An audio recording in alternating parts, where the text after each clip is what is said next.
तो आज हम एक्सप्लेन करने वाले हैं साल 2002 में रिलीज हुई horror thriller movie ghost ship को, जिसमें एक ऐसे जहाज की कहानी दिखाई गई है जो दशकों से समंदर में लापता था, लेकिन जब वो शिप दोबारा सामने आती है तो अपने साथ रहस्य और खौफनाक सच भी सामने लाती है। इस मूवी की कहानी इतनी रोमांचक है कि आप इसकी कहानी आखिर तक बिना देखे रह नहीं पाओगे, और जब आपको एंडिंग में सारी सच्चाई मालूम पड़ेगी तो आपके होश उड़ जाएंगे। फिल्म की शुरुआत होती है साल 1962 में एक इटालियन ओशन एंटोनिया ग्राजा पर। एक सिंगर फ्रांचेस्का मेहमानों का मनोरंजन कर रही होती है। सारे लोग नाचते हुए जश्न का मजा ले रहे थे। भीड़ के बीच एक छोटी लड़की केटी अकेली बैठी होती है क्योंकि उसके पास डांस करने के लिए कोई पार्टनर नहीं होता। शिप के कैप्टन की नजर उस पर पड़ती है और वह उसे डांस फ्लोर पर ले आते हैं, मगर यह पार्टी जल्दी ही एक खौफनाक घटना में बदल जाती है जब एक अनजान इंसान एक लीवर खींचता है, जिससे अचानक एक तेज धार वाली तार पर खिंचाव आता है और वो तार डांस फ्लोर पर तेजी से घूमती है। वो तार इतनी तेज धार वाली थी कि उससे सारे पैसेंजर्स और क्रू बीच से कट जाते हैं। उनके बॉडीज एक एक करके जमीन पर गिरती हैं, जिससे पूरा डांस फ्लोर खून से लथपथ हो जाता है। डांस फ्लोर पर केवल केटी जिंदा बचती है क्योंकि उसकी हाइट की वजह से वायर उसे छू नहीं पाती।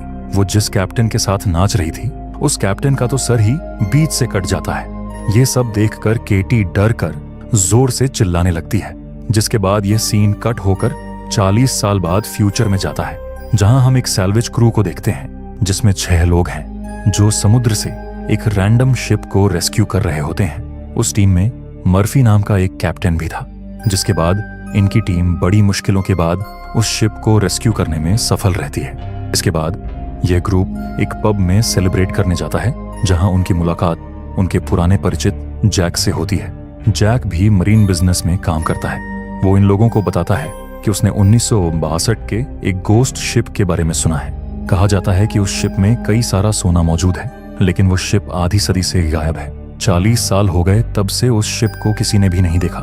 जो भी उस शिप को ढूंढ लेगा वह उसमें मौजूद चीजों का मालिक बन सकता है। यह सुनकर इनकी टीम का इंटरेस्ट बढ़ता है और अगले दिन इनका ग्रुप उस शिप को खोजने निकल पड़ता है। कई घंटों की यात्रा के बाद वे डेस्टिनेशन पर पहुंचते हैं, लेकिन ट्रैकर उस इलाके में कोई शिप डिटेक्ट नहीं कर पाता। इसलिए ये लोग चेक करते हैं कि ट्रैकर ठीक से काम कर रहा है या नहीं, और निष्कर्ष निकालते हैं कि रिपोर्ट फेक थी। इसीलिए यह लोग वापस जाने का फैसला करते हैं। लेकिन जैसे ही वे लौटने वाले होते हैं तभी उन्हें अचानक एक मैसिव कमर्शियल शिप दिखाई देती है। उनका बोट उस शिप से टकराता है, लेकिन लकीली इंपैक्ट ज्यादा डैमेजिंग नहीं होता। फिर ये लोग उस शिप पर जाते हैं जहां जैक और एक टीम मेंबर पीछे रुकते हैं, जबकि बाकी 4 लोग शिप के अंदर जाते हैं। अंदर पहुंचने के कुछ ही सेकंड्स में ग्रुप को पैरानॉर्मल एक्टिविटीज का सामना करना पड़ता है। सबसे पहले उन्हें रैंडम नॉइज सुनाई देती है। फिर वे देखते हैं कि चीजें अंधेरे कोनों में मूव कर रही हैं। वे इसे हवा का असर मानकर इग्नोर करते हैं और आगे बढ़ते रहते हैं, लेकिन उनके पीछे स्क्रैबल खुद वेलकम अबॉर्ड के शब्द बनाता है। अपर डेक पर क्रू का एक मेंबर मुंडर अचानक एक होल में गिर जाता है, लेकिन ग्रुप की एक लड़की मोरीन उसे बचा लेती है। जैसे ही वह उसे ऊपर खींच रही होती है तभी उसे कुछ पल के लिए किसी छोटी लड़की का साया दिखाई देता है, और वो केटी थी जिसे हमने मूवी की शुरुआत में देखा था, जिससे मोरीन को यह समझने का मौका नहीं मिलता कि उसने जो देखा वह असली था या कोई वहम। यह घटना मोरीन को सोचने पर मजबूर करती है, लेकिन वो इसके बारे में किसी से बात नहीं करती। थोड़ा आगे जाकर ग्रुप को फर्श पर एक डिजिटल वॉच मिलती है, क्योंकि इस तरह की वॉचेस 1962 में नहीं हुआ करती थी, जिससे ये लोग समझ जाते हैं कि इनसे पहले भी कोई इस शिप पर आया था। तभी कैप्टन कहता है कि अब बहुत रात हो चुकी है और शिप भी बहुत बड़ा है, इसलिए सर्च अगले दिन जारी रखनी चाहिए। रात में जब मोरीन अकेली होती है, जैक उसके पास आता है। उसे महसूस होता है कि मोरीन मुंडर को बचाने के बाद से टेंशन में है। जब मोरीन उसे उस हादसे के बारे में बताती है, जिसे सुनकर जैक कुछ सेकंड के लिए चुप हो जाता है। ऐसा लगता है कि जैक कुछ जानता है, लेकिन वो इस बारे में कुछ भी नहीं कहता। इसके बजाय वह मोरीन को कुछ देर आराम करने की सलाह देता है, ये कहते हुए कि यह हेलुसिनेशन की वजह से हो रहा होगा। अगले दिन क्रू बैठकर अपनी अगली मूव प्लान करता है। वे यह पता लगाते हैं कि शिप धीरे धीरे डूब रही है क्योंकि उसके बेस को डैमेज हुआ है। वे फैसला करते हैं कि पानी में रुककर इसे ठीक करेंगे और फिर पूरे जहाज को किनारे तक लेकर जाएंगे। ज्यादा समय बर्बाद किए बिना वे अपने अपने काम में लग जाते हैं। इस दौरान मॉरीन जहाज को एक्सप्लोर करती है और स्विमिंग पूल एरिया में पहुंचती है। वह दीवारों पर बुलेट मार्क्स देखती है, जो अजीब है क्योंकि उन्हें बताया गया था कि सभी पैसेंजर्स डूबकर मरे थे। जिसके बाद मॉरीन पूल से बाहर निकलने लगती है, लेकिन तभी उसे फिर एक बार केटी का साया दिखता है। डर के मारे वो सीढ़ी से नीचे गिर जाती है और सिर पर चोट लगने से उसके सिर से खून बहने लगता है, जहां हम नोटिस करते हैं कि उसका गिरा हुआ खून स्विमिंग पूल सोख लेता है। हालांकि जब मॉरीन ऊपर देखती है तो केटी की जगह वहां अब जैक खड़ा होता है। जिसके बाद मॉरीन जैक को इस हादसे के बारे में बताते हुए चली जाती है। तभी हम देखते हैं कि स्विमिंग पूल में जो बुलेट मार्क्स थे वहां से अब खून बहने लगता है और देखते ही देखते पूरा स्विमिंग पूल खून से भर जाता है। इसके बाद जैक और मॉरीन लॉन्ड्री रूम एक्सप्लोर करते हैं, जहां उन्हें एक अनजान दरवाजा मिलता है जिसका जिक्र शिप के ब्लूप्रिंट में कहीं नहीं था। अब उस दरवाजे के पीछे का सच जानने के लिए वो दोनों उस दरवाजे को खोलते हैं तो अचानक अंदर से पानी का तेज बहाव आता है, जिसे देख ये दोनों डरकर लॉन्ड्री रूम से बाहर निकलने लगते हैं। लेकिन जिस दरवाजे से वो अंदर आए थे वो दरवाजा भी अपने आप बंद हो जाता है। अब उनके पास कोई दूसरा रास्ता नहीं बचता, इसलिए उस अनजान दरवाजे से होते हुए अंदर जाने लगते हैं। वहीं हम अब मर्फी को देखते हैं, जो जहाज के कैप्टन वाले लाउंज में पहुंचता है। उसे वहां एक खुली हुई बियर की बोतल मिलती है, लेकिन जैसे ही वो उस बियर को पीने ही वाला था कि तभी उसे शीशे में जहाज के कैप्टन का साया दिखाई देता है। डर के मारे मर्फी के हाथ से शराब का ग्लास गिरकर टूट जाता है। वो डर कर तुरंत वहां से भाग जाता है। वहीं पैरानॉर्मल एक्टिविटीज से अनजान ग्रियर अपना काम कर रहा होता है। तभी वो किसी के गाने की आवाज मोनायत सुनता है। यह आवाज उसी फ्रांचेस्का की थी जो 1962 में जहाज पर पैसेंजर्स को एंटरटेन कर रही थी। ग्रियर समझ नहीं पाता कि यह गाना कौन गा रहा है। वो उस आवाज का पता लगाने की बहुत कोशिश करता है, लेकिन उसके हाथ कुछ नहीं आता। इसके बाद हम मॉरीन और जैक को देखते हैं, जो अब आगे बढ़ते हुए एक कैबिन में पहुंचते हैं, जहां उनकी नजर वहां रखे कुछ लकड़ी के बॉक्सेस पर जाती है। उन्हें खोलने पर इन्हें करोड़ों का सोना मिलता है। सारे बॉक्सेस सोने की ईंटों से भरे हुए थे। जिसके बाद ये दोनों पूरी टीम को यहां बुलाते हैं। इतना सारा सोना देखकर सारे टीम मेंबर्स खुश हो जाते हैं, क्योंकि सबके हिस्से में करोड़ों का सोना आने वाला था। अब इन्हें शिप को रिपेयर करने की भी कोई जरूरत नहीं थी, क्योंकि वक्त से पहले ही इन्हें सोना मिल चुका था। इसलिए ये लोग सारा सोना अपने शिप में शिफ्ट करने का फैसला करते हैं। लेकिन इससे पहले इन्हें अपने शिप को तैयार करना था, जिसके लिए ग्रियर और मैकेनिक सांटोस ये दोनों अपने शिप में जाते हैं। वहां हम सांटोस को देखते हैं, जो शिप के इंजन को रेडी कर रहा था। लेकिन तभी हम देखते हैं कि प्रोपेन गैस अपने आप ही लीक हो जाती है, मानो जैसे किसी अदृश्य शक्ति ने जानबूझकर यह किया हो। वहीं अब हम मॉरीन को देखते हैं, जो सोने को शिफ्ट करने की तैयारी कर रही थी। तभी उसे फिर एक बार केटी का साया दिखाई देता है, जो भागते हुए उसी की ओर आ रही थी। ऐसा लग रहा था कि वो मॉरीन को कुछ बताना चाहती है, लेकिन तभी कोई चीज आकर केटी को वहां से भगा देती है। वहीं दूसरे शिप के इंजन रूम में मौजूद सांटोस को भी प्रोपेन लीक होने का पता चल जाता है। लेकिन जब तक वो कुछ कर पाता, वहां बहुत बड़ा ब्लास्ट हो जाता है, जिसमें सांटोस बुरी तरह जलकर मारा जाता है और इनकी पूरी शिप भी तबाह हो जाती है, जिससे सारे लोग दुखी और परेशान हो जाते हैं, क्योंकि जिस शिप से ये लोग वापस जाने वाले थे वो अब डिस्ट्रॉय हो चुकी थी। इसीलिए अब ये लोग इसी शिप को रिपेयर करने का फैसला करते हैं। तब तक इन्हें इसी शिप पर वक्त गुजारना था। अब मॉरीन को याद आता है कि एक्सप्लोजन से ठीक पहले केटी उसे कुछ कहना चाहती थी। शायद वो उसे वार्न कर रही थी। अब केटी के बारे में जानने के लिए मॉरीन पैसेंजर डेटा चेक करती है, जहां उसे पता चल जाता है कि वो जिस लड़की का साया देख रही है उसका नाम केटी है। उस डेटा से मॉरीन को केटी का रूम नंबर भी पता चल जाता है। मॉरीन हिम्मत करके केटी के कमरे में जाती है, जहां अंदर जाते ही मॉरीन चिल्ला उठती है, क्योंकि वहां उसे केटी का रस्सी से लटका हुआ कंकाल मिलता है। यानी केटी ने सबकी मौत के बाद रस्सी से लटक कर खुद की भी जान ले ली थी। मॉरीन को कंकाल के गले में एक लॉकेट दिखता है, जिसमें केटी के माता पिता का फोटो था। तभी उसके सामने केटी की आत्मा आती है, जो मॉरीन से उस लॉकेट को मांगती है।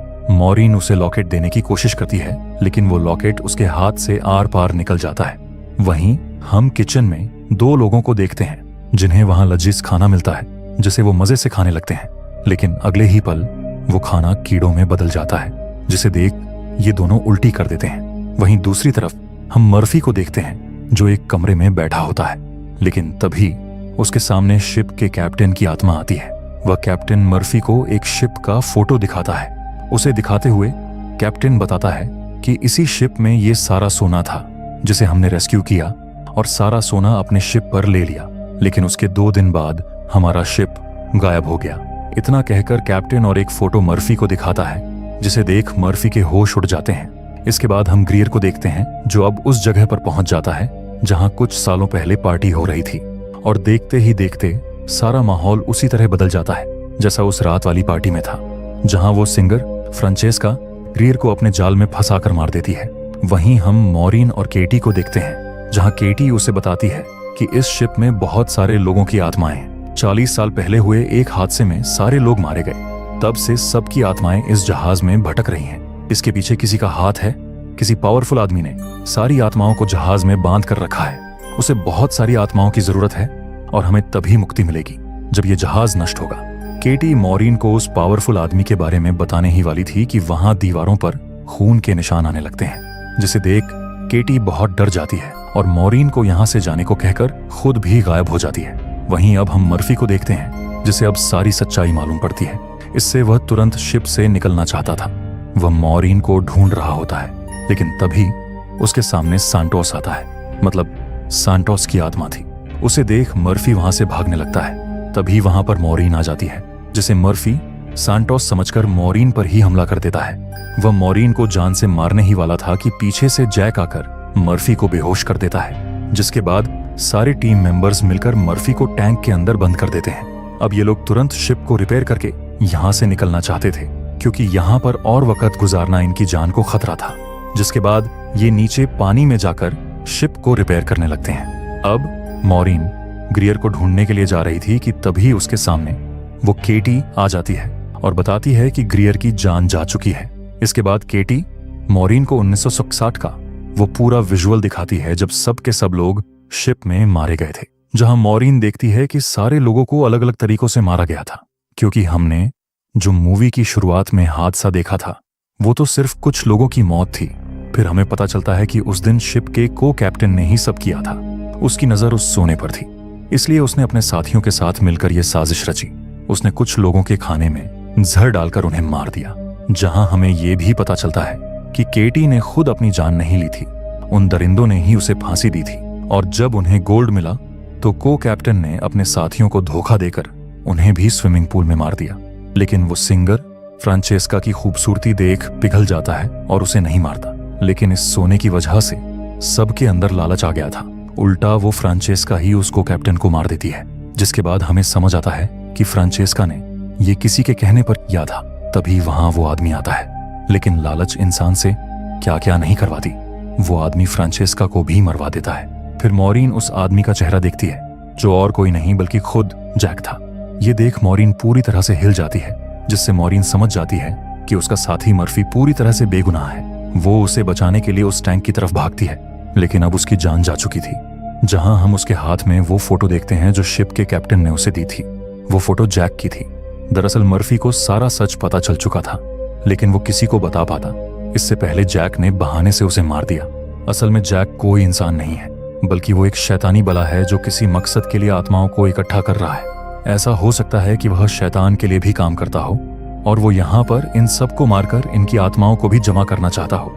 मॉरीन अब अपने साथी डॉज से कहती है कि तुम्हें जैक पर नजर रखनी होगी। मैं अपने दूसरे साथी मंडर को ढूंढने जा रही हूँ, जो पानी के अंदर शिप रिपेयर कर रहा था।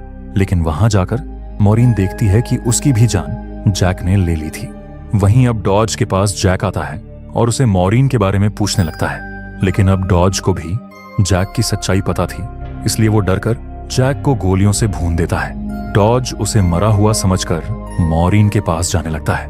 वहीं मॉरीन अब इस शिप को ब्लास्ट करने के लिए सारी ओर बॉम्ब लगा देती है।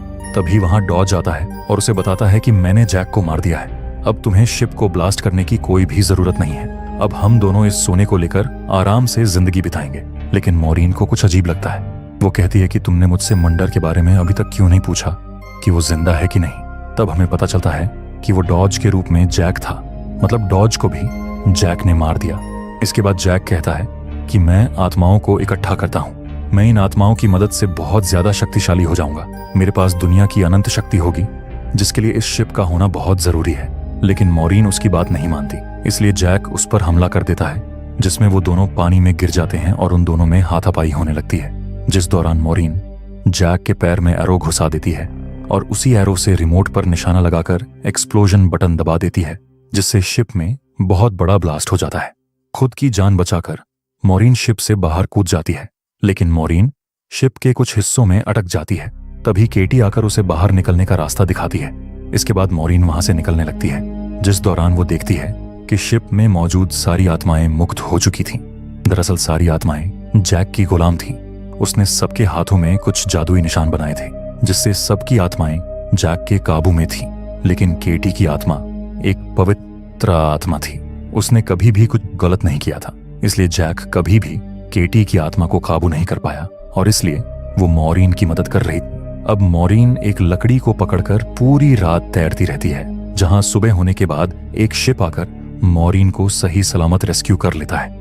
इसके बाद उसे एक एम्बुलेंस में डालकर हॉस्पिटल भेजा जाता है, जिस दौरान मॉरीन देखती है कि जैक अभी भी जिंदा है और वो अब उस सोने को दूसरी शिप में शिफ्ट करवा रहा है, ताकि वो उस सोने के लालच में और लोगों को अपने जाल में फंसा सके।